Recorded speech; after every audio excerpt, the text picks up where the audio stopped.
જો કોઈ વિદ્યાર્થી 11-12 સાયન્સ સ્ટ્રીમ પસંદ કરે અને 12 સાયન્સ એ ગ્રુપ સાથે પાસ કરે, એટલે કે મેથેમેટિક્સ સાથે પાસ કરે, તો તેને એક કોમ્પિટિટિવ એન્ટ્રન્સ એક્ઝામ આપવી પડે છે જેનું નામ છે JEE.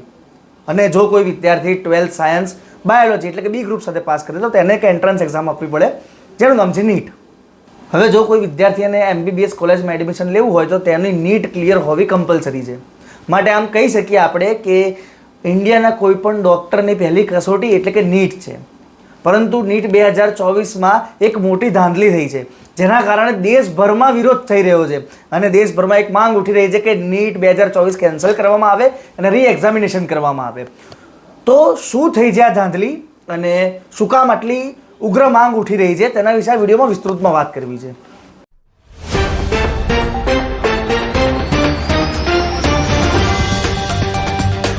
નમસ્કાર, મીડિયા રેવોલ્યુશનમાં આપનું સ્વાગત છે અને હું છું ચિત્ર ખત્રી આપની સાથે. મેં અગાઉ જે પ્રમાણે કહ્યું કે NEET 2024માં એક મોટી ધાંધલી થઈ છે, તે આખી ઘટનાને સમજવા માટે આપણે NEET 2024 સાથે જે સમકાલીન ઘટનાઓ બની તેને ટાઈમલાઈન પ્રમાણે અને NEETમાં જે ધાંધલી થઈ છે અને મુદ્દાઓ પ્રમાણે સમજીશું, જેનાથી તમે એકદમ ક્લિયર થઈ જાઓ કે આખી ઘટના અને આખી ધાંધલી શું બની છે.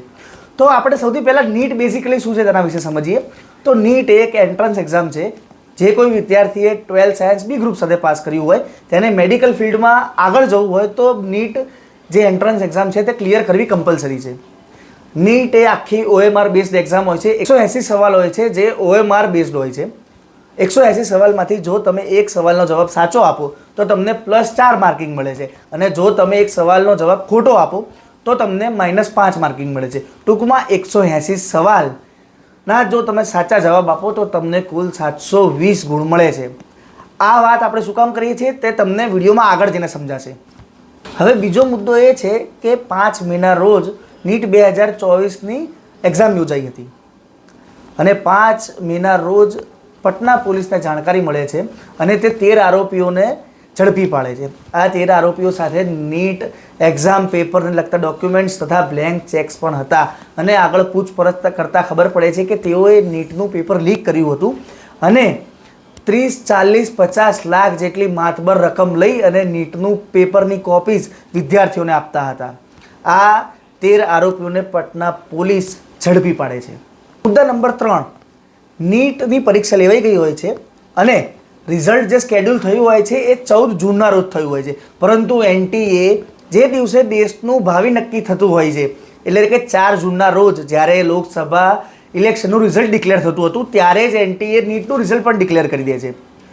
આ એક માર્ક કરવા જેવી ઘટના છે કે જે રિઝલ્ટ 14 તારીખ માટે સ્કેડ્યુલ થયું હતું તેને 4 તારીખે જ ડિક્લેર કરી દેવામાં આવે છે અને આ વચ્ચે જે પેપર લીક થયું હતું તે બાબતને લઈને NEET એસ્પિરન્ટ્સ અને કોંગ્રેસની યુવા પાર્ક દ્વારા પણ વિરોધ નોંધાવવામાં આવ્યો હતો. મુદ્દા નંબર 4, આ NEET 2024ના રિઝલ્ટમાં બહુ બધા ચમત્કાર થાય છે.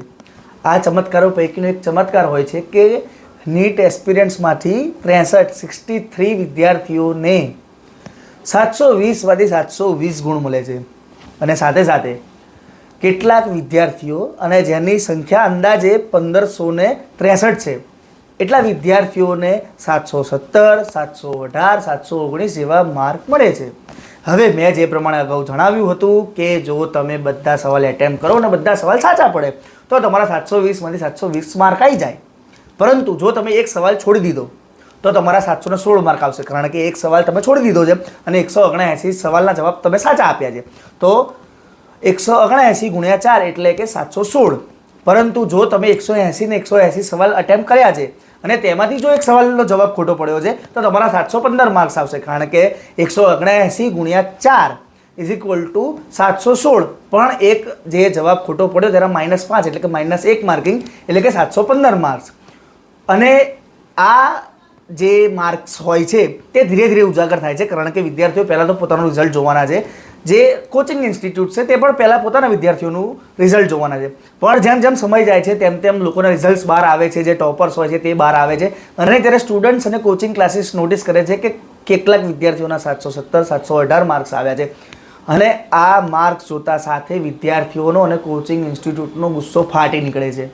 તે લોકોની એક જ માંગ હોય છે કે 717, 718, 719 માર્ક કઈ રીતે આવ્યા, આ કઈ માર્કિંગ સિસ્ટમ છે તે અમને સમજાવો. અને આ સાથે જ સુપ્રીમ કોર્ટમાં કોચિંગ ઇન્સ્ટિટ્યૂટ્સ એક PIL દાખલ કરે છે.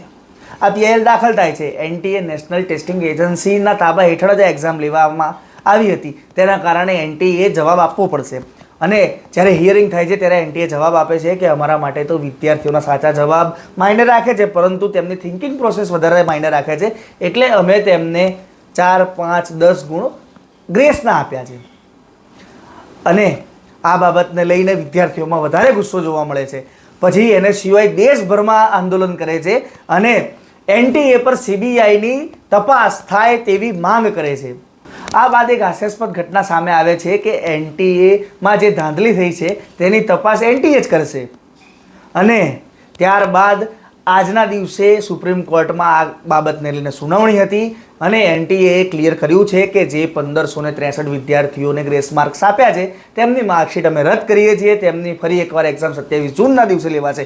પરંતુ હાલ પણ એક મોટો પ્રશ્ન ઊભો રહ્યો છે કે જે 5 મેના રોજ જે 13 શખ્સોને ઝડપ્યા હતા તેમના પર શું કાર્યવાહી થઈ અને શું એ ખરેખર નીટમાં જે પ્રશ્નપત્ર પૂછાયું તે જ પ્રશ્નપત્ર હતું?